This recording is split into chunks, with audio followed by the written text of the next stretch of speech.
और आज के इस मनन में आएंगे। और हम लोग जानते हैं कि हम लोग जो है किस चीज को मनन कर रहे हैं, किस चीज पर मनन कर रहे हैं? किस पर? धन्यवाद वचन तो खत्म हो गए। यीशु मसीह की शिक्षाओं पर। किस चीज पर मनन कर रहे हैं? यीशु मसीह की शिक्षाओं पर। और शिक्षाओं पर क्यों मनन कर रहे हैं?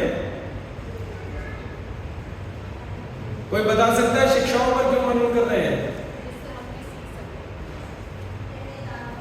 हम भी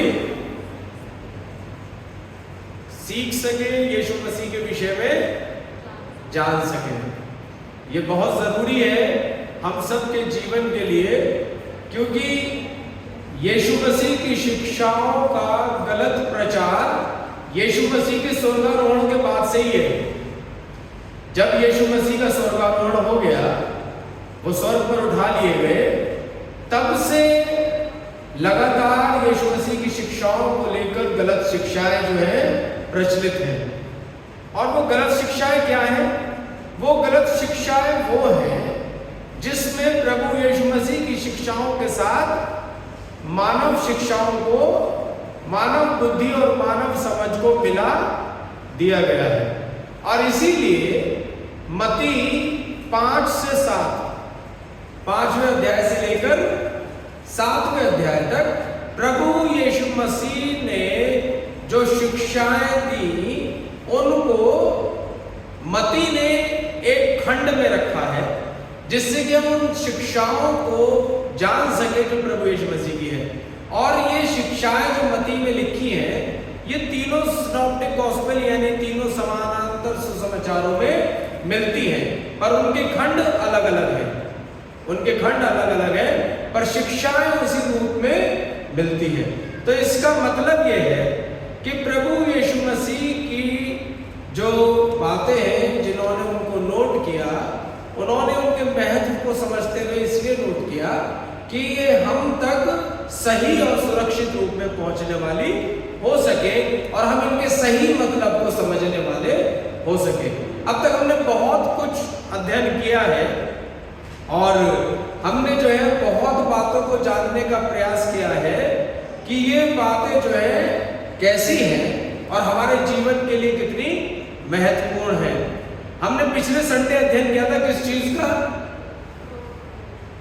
किस चीज का अध्ययन किया था?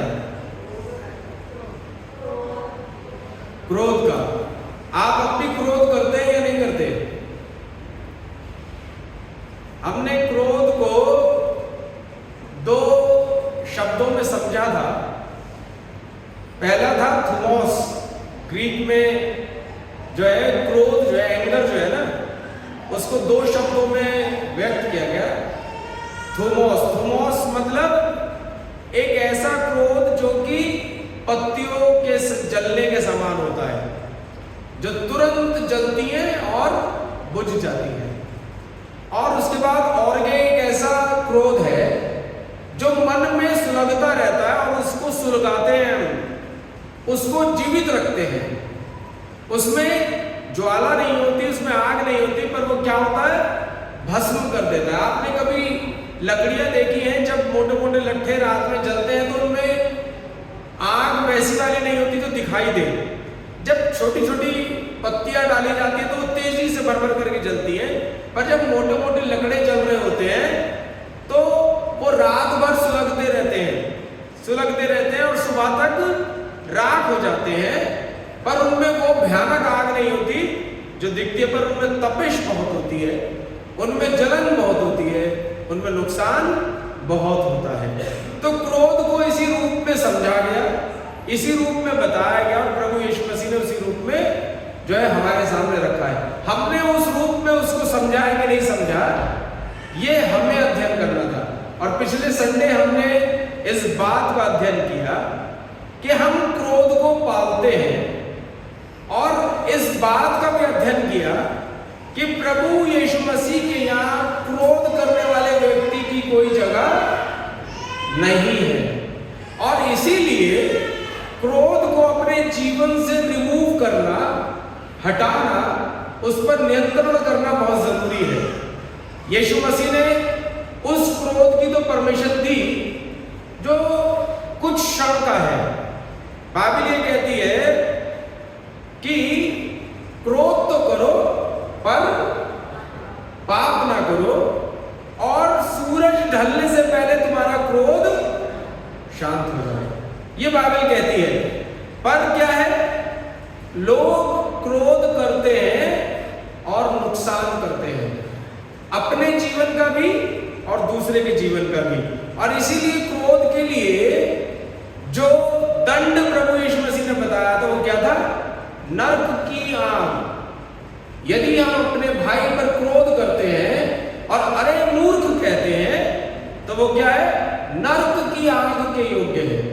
तो हमें सावधानी वहीं पर करनी है कि हम अपने भाई पर क्रोध ना करें, बल्कि अपने क्रोध को शांत कर लें। ये निहायत जरूरी है हमारे लिए। तो ये हमने पिछले संडे पढ़ा, थोड़ा सा इंट्रोडक्टरी रूप में जो है हमने इसको समझने की आज के दिन में कोशिश की, जिससे कि हम इसे भूले ना, बल्कि इसी कंटिन्यूएशन में चले।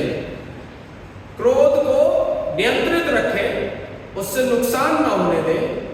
और ये चीज मान के चले कि बाइबल ये बताती है क्रोध परमेश्वर की धार्मिकता का निर्वाह नहीं कर सकता। यदि कोई व्यक्ति कहता है कि मैं परमेश्वर का जन हूं और क्रोध करता है, तो वो परमेश्वर का जन नहीं हो सकता, क्योंकि क्रोधी व्यक्ति के लिए परमेश्वर के यहां कोई स्थान नहीं है। इसलिए प्रभु यीशु मसीह ने बड़े अच्छे तरीके से क्रोध के विषय में बताया। क्रोध मन में उत्पन्न होता है और इंसान को बहुत बड़ा नुकसान पहुंचाता है। और इसलिए आप देखेंगे क्रोध में हमने बहुत चीजों को खोया है अपने घर और परिवार में। क्रोध में, मन मुटाव में हमने बहुत रिलेशनशिप्स को खराब किया है। और इसीलिए क्रोध के बाद जो दूसरा स्टेप आता है प्रभु यीशु मसीह का, इसी पैसेज में जो हमारे आज के मनन का विषय है, क्रोध क्या करता है, रिलेशनशिप्स को खराब करता है, यानी संबंधों को खराब कर देता है। आपने देखा होगा बहुत सी पुरानी पिक्चरें हैं, उन पुरानी पिक्चरों में खानदानी लड़ाई होती थी, और वो खानदानी लड़ाई कैसे होती थी, सदियों से चली आ रही होती थी। और उस खानदानी लड़ाई का अंत कैसे होता था, जब आप पिक्चरों को देखते थे तो उसमें दोनों खानदानों के बीच में प्रेम को उत्पन्न किया जाता था, और उस प्रेम के द्वारा जो खानदानी लड़ाइयों को समाप्त किया जाता था। जब तक प्रेम उत्पन्न नहीं हुआ तब तक सदियों से वो लड़ाइयां चली आ रही थी, और उन लड़ाइयों को लड़ने के लिए क्रोध को पाला जाता था। पुराने जमाने में लोग क्रोध पालते थे और आज भी पालते हैं। आज भी अपने रिलेशनशिप्स में लोग क्रोध पालते हैं और उस क्रोध को पालकर बढ़ाते हैं, मन मुटाव रखते हैं। और ये मन मुटाव, ये क्रोध का पालना आपकी जो इस पृथ्वी के संबंध है उनको खराब कर देता है। और इसीलिए आज का पैसेज बहुत ज्यादा समझने के लिए जरूरी है। क्या पैसेज है? मत्ती रचित सुसमाचार, उसका 5वां अध्याय, उसका 23 और 24 पद। मत्ती रचित सुसमाचार, उसका 5वां अध्याय, उसका 23 और 24 पद। ये मैं आप लोगों के लिए पढ़ देता हूं। इसलिए यदि तू अपनी भेंट वेदी पर लाए और वहां तू स्मरण करे कि तेरे भाई के मन में तेरे लिए कुछ विरोध है, तो अपनी भेंट वही वेदी के सामने छोड़ दे और जाकर पहले अपने भाई से मेल मिलाप कर और तब आकर अपनी भेंट चढ़ाना। आइए अपने स्वरों को झुकाएंगे। स्वर्गीय पिता, आज के इस दिन के लिए, इस वचन के लिए हम धन्यवाद देते हैं और प्रार्थना करते हैं आप इसको समझने में हमारी सहायता और मदद करें। प्रभु यीशु मसीह, हम अपने हृदयों को और अपने कानों को खोल कर प्रभु आपके सम्मुख आते हैं, आप ही हमसे बोले और बातचीत करें। प्रभु यीशु मसीह के नाम में हम मांगते हैं, आमीन। हमने ये पढ़ा, क्रोध नुकसान करता है। और क्रोध किस चीज का नुकसान करता है? रिलेशनशिप्स का।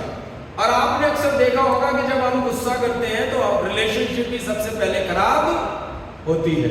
और इसीलिए प्रभु यीशु मसीह ने यह बोला पहले क्रोध के विषय में कि क्रोध को हमें समाप्त करना है, और उसके बाद प्रभु यीशु मसीह ने एक बहुत महत्वपूर्ण बात यहां पर बताई। और वो महत्वपूर्ण बात क्या है? वो महत्वपूर्ण बात यह है कि यदि हम भेंट चढ़ाने के लिए आए हैं परमेश्वर के सम्मुख और हमें स्मरण आता है कि हमारे भाई के मन में हमारे लिए कुछ है, तो अपनी भेंट को वेदी पर छोड़ दें और जाकर पहले क्या करें? अपने भाई से मेल मिलाप कर लें, उसके बाद आकर अपनी भेंट को हम चढ़ाएं।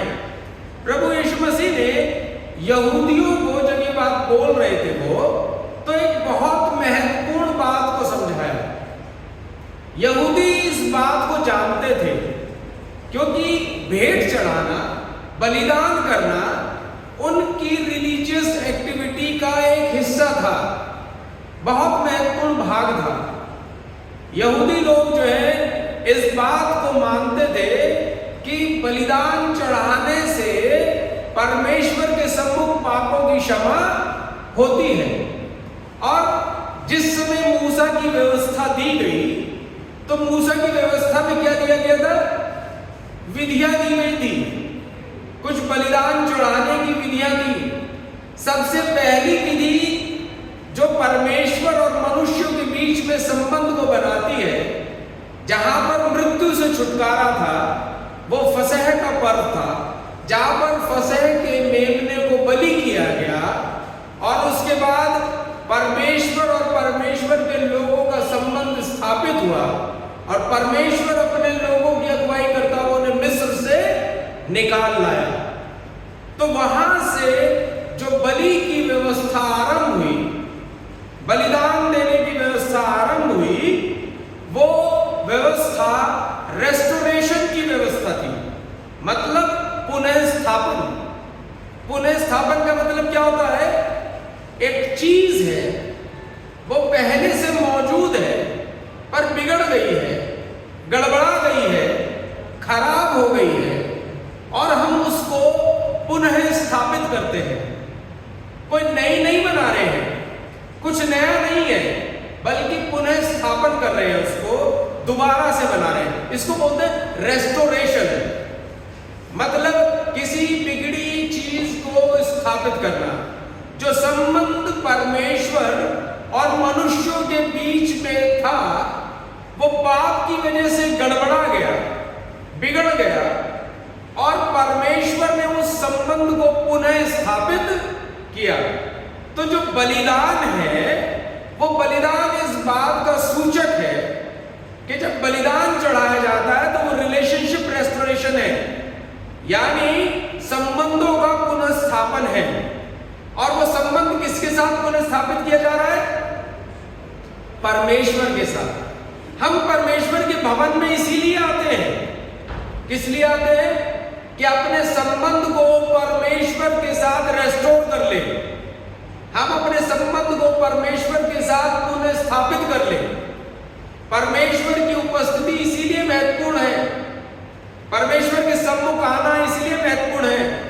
संडे को इसलिए नहीं आते हम कि आके थोड़ा सा एंजॉय कर ले, हम इसलिए नहीं आते कि आके लोगों के साथ मिल ले, इसलिए भी नहीं आते कि जिम्मेदारियां हैं, सबके पास धर्म है, हमारे पास भी एक धर्म होना चाहिए, सबके एक ईष्ट है, हमारे भी अपने एक ईष्ट होने चाहिए। दुनिया अपने आप को इस उसका बताती है, हम भी किसी के बताने वाले होने चाहिए, इसलिए हमारे लिए चलो चर्च है, हम चर्च चले।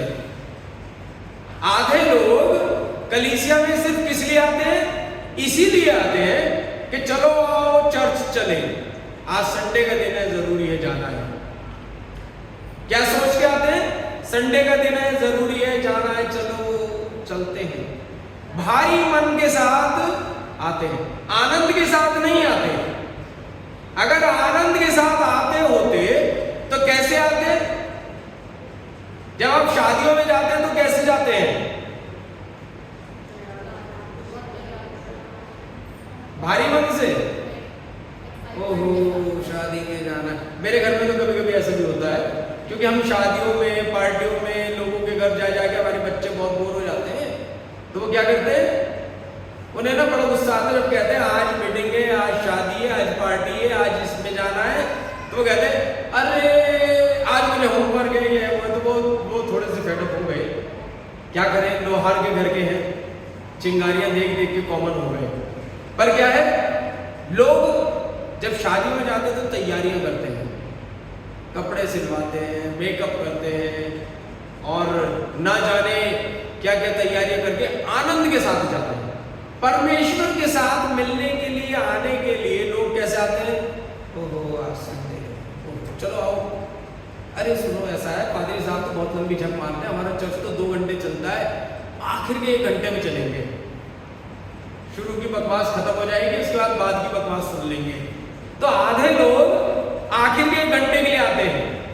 कभी कभी तो मुझे ऐसा महसूस होता है कि हम बहुत बड़े बेवकूफ हैं, 2 घंटे की वर्शिप करते हैं, हम आखिर के 1 घंटे में किसी दिन वर्शिप करेंगे। पर समस्या क्या होती है, जो लोग बेचारे लगन के साथ समय से पहले आते हैं उनके लिए दुख होता है, तो इसलिए हमें 2 घंटे की वर्शिप पूरी करनी पड़ती है। नहीं तो मेरा बस चलता होता तो एक दिन तो मैंने सोचा था जो लोग मैसेज सुनने के लिए आते हैं ना, खाली मैसेज पहले कर दूंगा और वर्शिप बाद में करेंगे, वो बैठे रहेंगे, आज तो बड़ी गड़बड़ हो गई, हम तो फंस गए, मैसेज सुनने आए थे और अभी तो वर्शिप ही चल रही है, उन्हें ये नहीं पता मैसेज पहले हो जाएगा। ये चीज मैं क्यों कह रहा हूं, ये मैं इसलिए कह रहा हूं क्योंकि हम अपने अंदर की उस बात को समझें जो हमारे अंदर है। ये हर एक के अंदर है, आप इसके लिए दोषी नहीं है, ये शैतान के पैतरे हैं, ये शैतान की चालें हैं। हमारे मन को नियंत्रित करना शैतान का सबसे प्रमुख कार्य है, और इसीलिए रिलेशनशिप रेस्टोरेशन में शैतान सबसे ज्यादा बाधक है। संबंधों को स्थापित करने में, पुनः स्थापित करने में शैतान सबसे बड़ा बाधक है, और इस बात को हम इस चीज से समझ सकते हैं, वो ये है प्रभु यीशु मसीह ने इस बात को लिया कि जब तुम अपनी भेंट चढ़ाने आते हो, यानी जब तुम परमेश्वर के भवन में आते हो, जब तुम अपनी रिलेशनशिप को परमेश्वर के साथ मजबूत करने के लिए आते हो, जब तुम अपने संबंधों को परमेश्वर के साथ और प्रगाढ़ करने के लिए आते हो, तो ये ध्यान रखो कि जब तुम आओ तो तुम पूर्ण रूप से अगर बलिदान करने आ रहे हो, आराधना एक बलिदान होती है, आपको पता है? कितने लोग जानते हैं आराधना बलिदान होती है? कोई जानता है? कैसे मालूम था आपको? मैंने तो बताया नहीं इस चर्च में अभी तक, आपको कैसे मालूम हो आराधना बलिदान होती है? इसका मतलब हवा में हाथ हिलाया है, आराधना बलिदान होती है, कैसे मालूम हुआ आपको? है?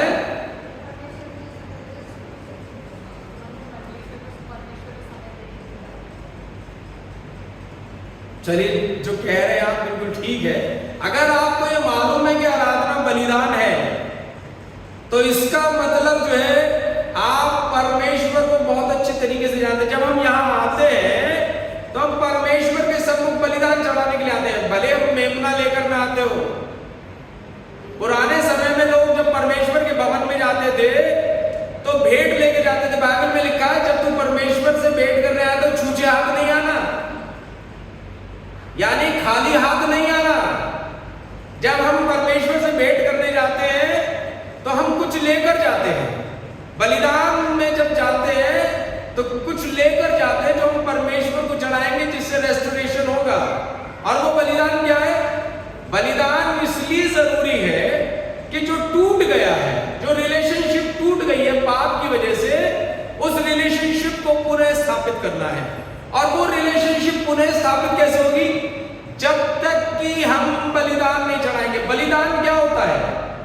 बलि यानी लहू का बहाया जाना। लहू किस बात का सूचक है? लहू प्राण का सूचक है। आप जानते हैं हमारे शरीर में जो प्राण है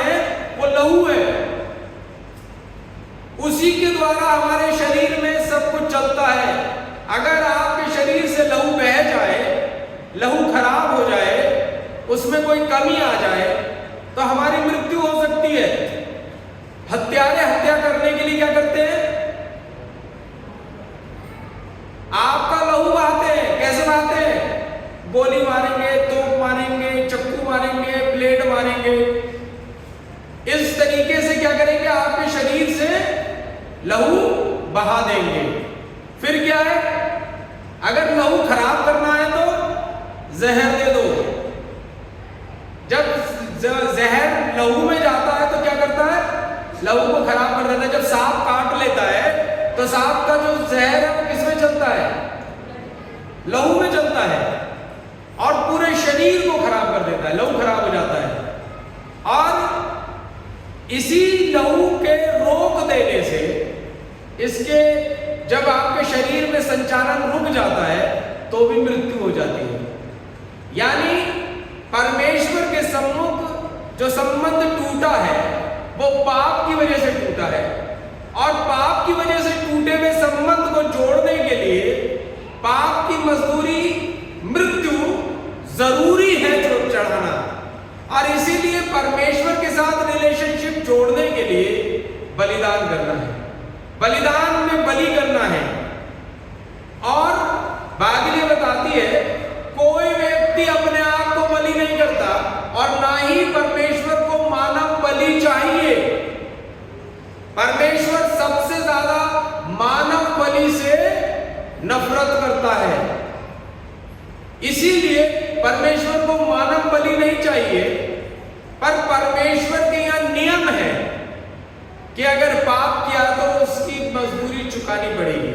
उसकी मजदूरी है मृत्यु, और मृत्यु जो है या तो आपकी हो या आपके बदले में किसी की हो।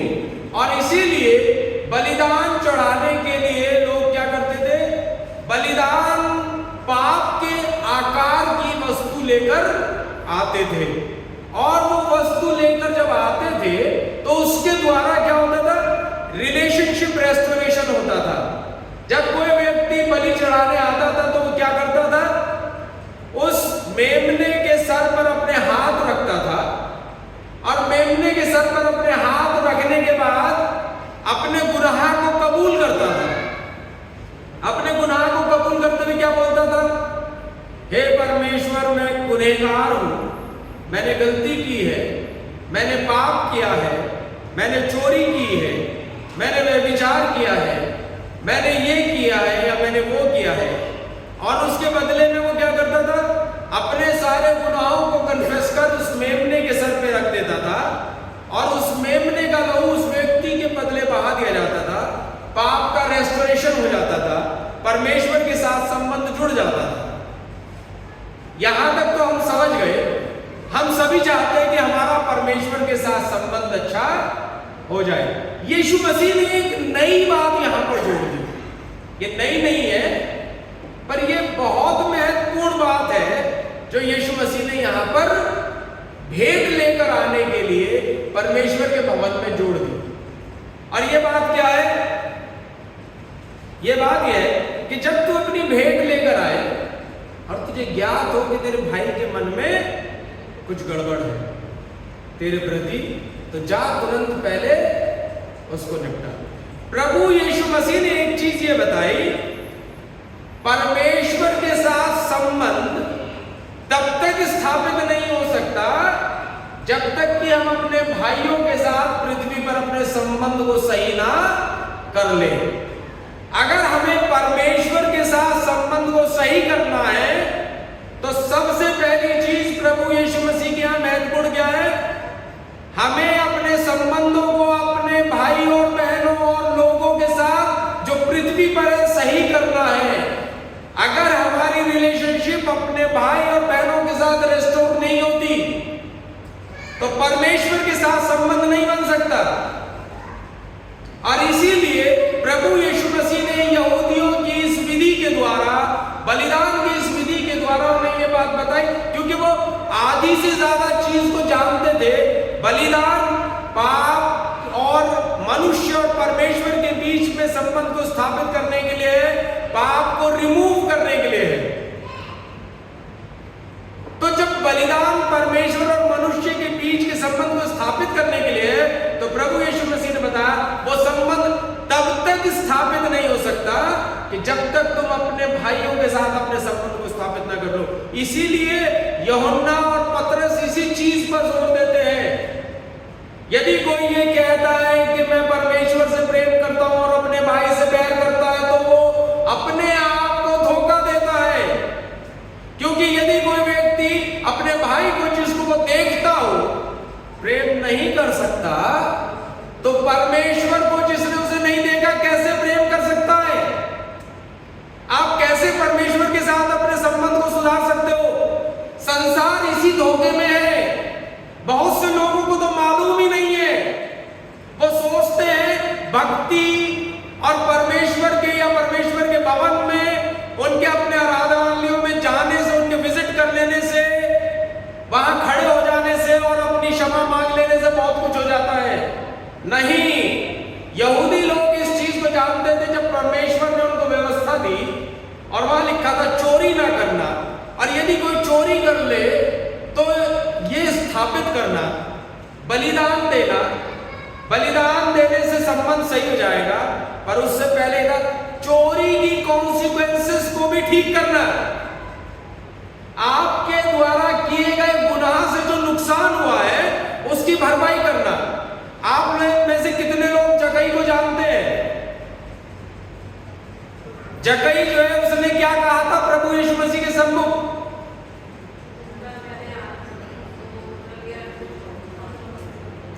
जो कुछ भी मैंने लिया है उसका चौगुना भर दूंगा। और जब उसने ये बोला कि जो कुछ भी मैंने लिया उसका चौगुना भर दूंगा, तो क्या था प्रभु यीशु मसीह ने क्या कहा? आज इस घर में उद्धार आया है। मतलब क्या हुआ? जकई ने ये नहीं बोला हे परमेश्वर मैं तुझसे बहुत प्रेम करता हूं, यीशु मसीह मैं तुझसे बहुत प्रेम करता हूं, तो आज मेरे घर में आ गया, मैं आनंदित और मगन हूं, तो मेरे घर में आ गया, मेरा उद्धार तो यूं ही हो गया। लोग उद्धार को यूं ही समझते हैं, यूं ही कहते हैं और यूं ही स्वीकार कर लेते, सोचते हो गया। प्रभु यीशु मसीह का पैटर्न बिल्कुल क्लियर है। उद्धार यूं ही नहीं हो सकता। उसके लिए यीशु मसीह की शिक्षाओं में यह चीज जोड़ी गई है। If your relationship is not restored with your brother and sister, then it won't be restored with God. ये परमेश्वर के साथ नहीं हो सकती। किसी भी व्यक्ति का संबंध परमेश्वर के साथ हो ही नहीं सकता यदि आपका संबंध आपके भाई बहनों के साथ अच्छा नहीं हुआ है। चोरी की कॉन्सिक्वेंसेस यानी चोरी के द्वारा उत्पन्न होने वाली परिस्थितियों को यदि आपने नहीं सुधारा है, भरपाई नहीं की है, आपका संबंध नहीं हो सकता सही। और इसीलिए यीशु मसीह ने बोला यदि तू अपनी भेंट को लेके आ तो याद आ जाए, तो जा पहले संबंध सुधार, फिर परमेश्वर के पास आना। वो इसीलिए कहा कि यदि किसी बाइबल में लोग जानते थे, यहूदी लोग जानते थे, अगर मैं चोरी की गुनाह की माफी मांगने आ रहा हूं तो क्या होगा? पहले जो वस्तु चोरी की गई है, जिसकी चोरी की गई है, उसको लौटा के आऊं। उसके बाद उस चोरी की वजह से जो उसका नुकसान हुआ उस नुकसान की भरपाई करूं। पहले उसके पास क्षमा मांग के आऊं जिसका मैंने नुकसान किया है, और जब उसके साथ संबंध स्थापित हो जाए, क्षमा करना ना करना उसका काम है, क्षमा मांगना मेरा काम है। रेस्टोरेशन के लिए मेरी तरफ से क्षमा मांगना बहुत जरूरी है। और इसीलिए प्रभु यीशु मसीह का प्रिंसिपल है बहुत सख्त, जब तक तुम दूसरों के गुनाह माफ नहीं करोगे तुम्हारे गुनाह माफ नहीं किए जाएंगे। इसलिए जरूरी है कि हम दूसरे के गुनाह माफ करें, और यदि कोई हमसे अपने गुनाहों की माफी मांगे तो उसको भी माफ कर दें। कोई दूसरा आपके गुनाहों की माफी नहीं दे रहा, भूल जाइए, आपने अपनी तरफ से रेस्टोरेशन कर दिया है, आपने अपनी तरफ से अपने भाई और बहन के साथ संबंध को स्थापित कर लिया है। जो गलती आपने की, जो नुकसान आपने किया, उस नुकसान को आपने स्थापित कर दिया है। बहुत बार हम ऐसे नुकसान करते हैं जिनकी भरपाई नहीं हो सकती, पर यीशु मसीह के यहाँ एक चीज बहुत शानदार है। मनुष्य का हृदय से पछतावा जो है हर प्रकार की भरपाई कर देता है।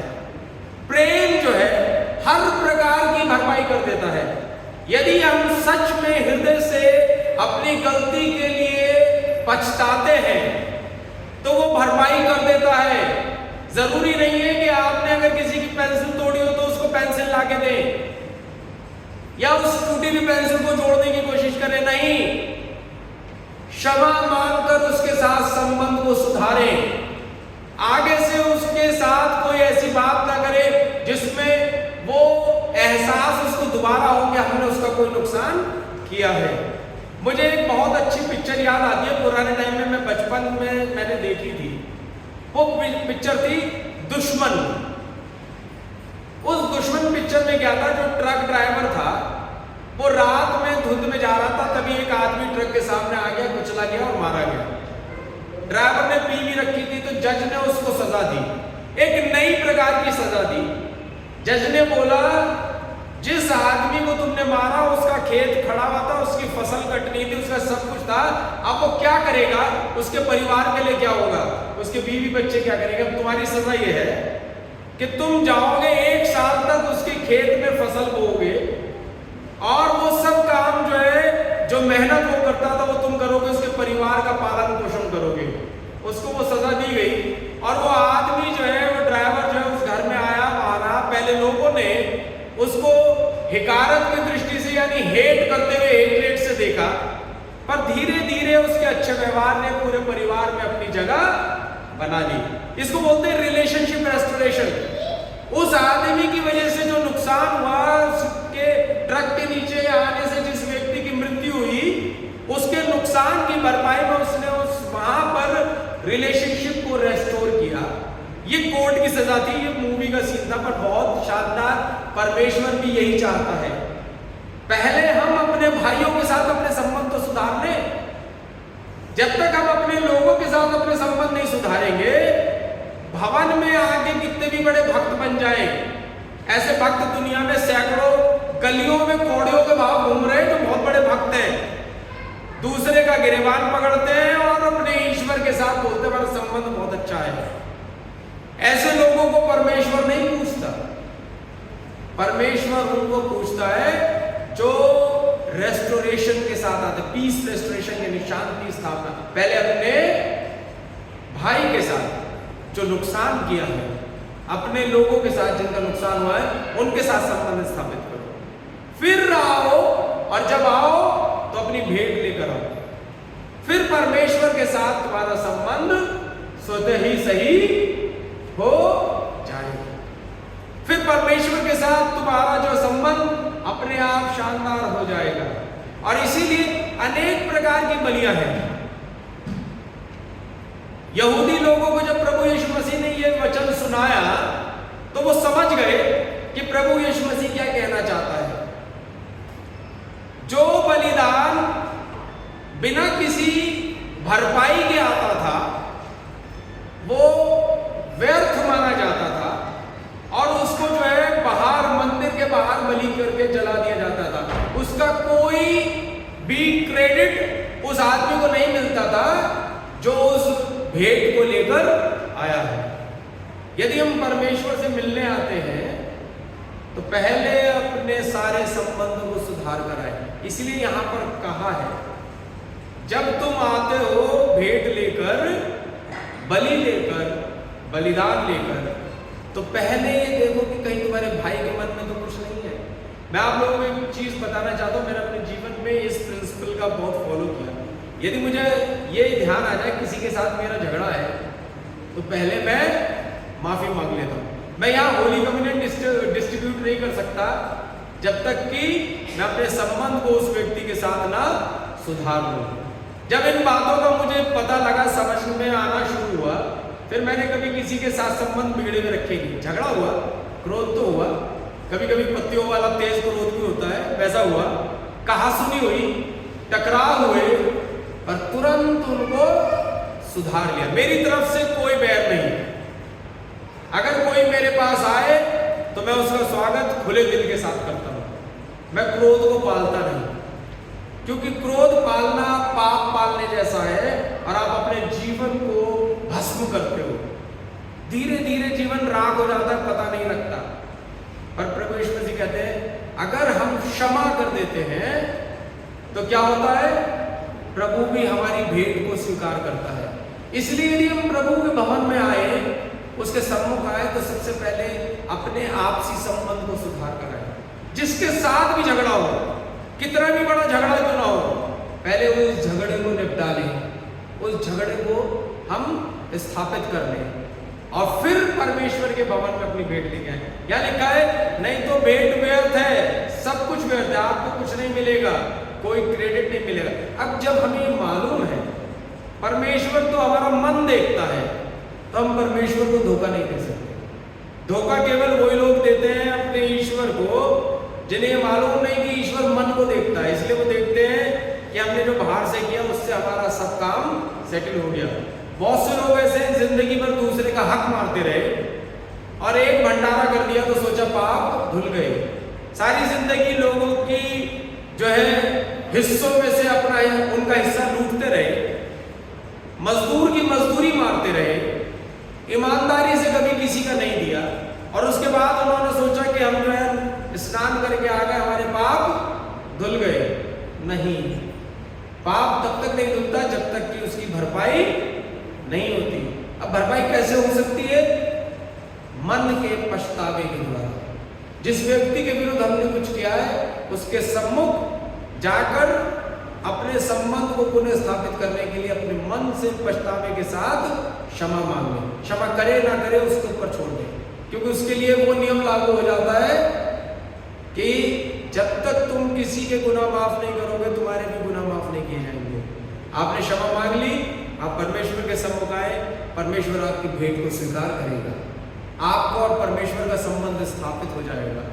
क्योंकि तभी रिलेशनशिप रेस्टोर होगी जब हम अपने भाइयों के साथ अपने संबंध को, अपने जो जिनके विरुद्ध हमने पाप किया उनके साथ अपने संबंध को स्थापित कर लेंगे। इसलिए अजीजों, परमेश्वर के यहाँ दिखावा नहीं चलता, परमेश्वर के यहाँ कुछ भी ऐसा नहीं चलता जो हम सोचते हो हम कर लें और परमेश्वर समझ जाए। नहीं, परमेश्वर के यहाँ सच्चाई चलती है, और यदि सच्चाई के साथ कोई भी पछतावा है, कोई भी चीज है, तो परमेश्वर उसको ग्रहण करता है।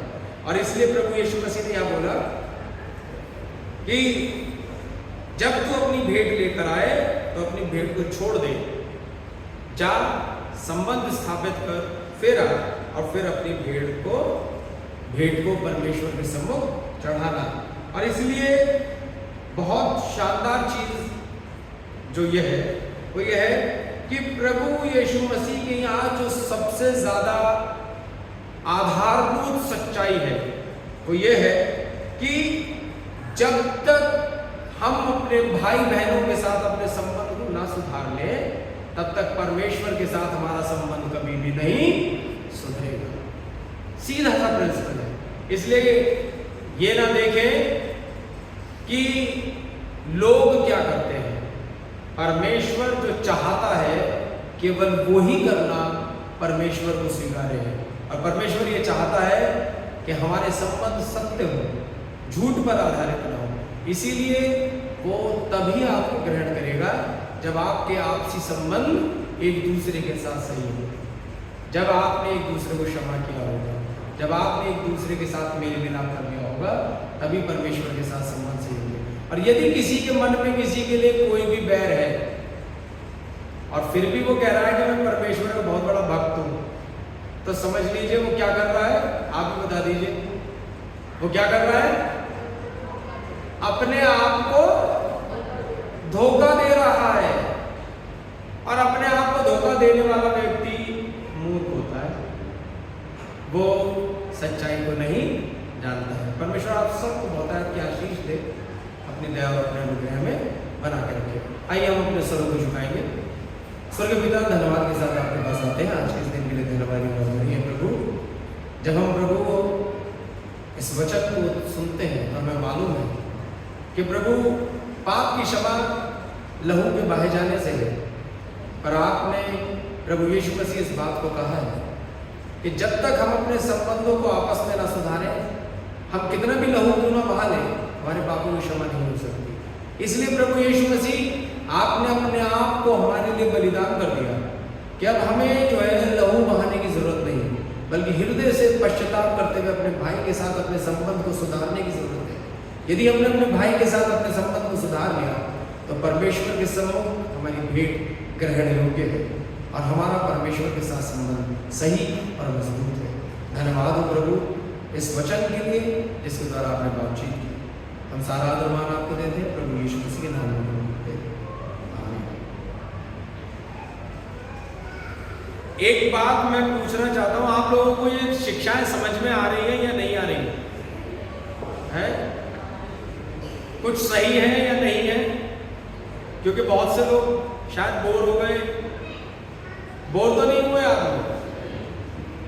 क्योंकि लोगों को अच्छा लगता है अलग अलग जगहों से आके पादरी कुछ भी कह के चला जाए, पर हम स्टडी कर रहे हैं यहाँ पर इस चीज़ को, तो बहुत बार लोग कहते हैं आगे नहीं बढ़ पा रहे, मती पर ही चल रहे हैं। अभी तो 5वां अध्याय नहीं खत्म हुआ, 1 साल खत्म हो गया है। अभी तो 1 साल और खत्म होगा 7वें अध्याय तक पहुंचने में। ये साल भी जाएगा और अगले साल भी जाएगा है। इतनी लंबी और इतनी महत्वपूर्ण शिक्षाएं हैं, पर आप लोगों का धन्यवाद हो, आपकी वजह से मैं सीख पाया। अब आप सीखे न सीखे, पर मुझे तो सीखने को मिल ही रहा है, इसलिए मैं आप सबका धन्यवाद करता हूँ। पर आप लोग भी सीख लीजिए तो अच्छा रहेगा। हम सब जो है स्वर्ग में मिलेंगे, नहीं तो पता नहीं कहाँ कहाँ पर मिलेंगे और एक दूसरे को देखेंगे फिर अच्छा भी नहीं लगेगा है। मैं चाहता हूँ आप सब लोग भी वहीं हो जहाँ पर मैं हूँ, और मैं भी वही हूँ जहाँ आप हो प्रभु यीशु मसीह के साथ, शैतान के साथ न हो है। चलिए प्रभु आप सबको बहुत क्या आशीष दे। आइए हम गीत को सुनेंगे। बच्चे कहाँ हैं और अपनी भेंट भी इस दौरान लेकर आएंगे।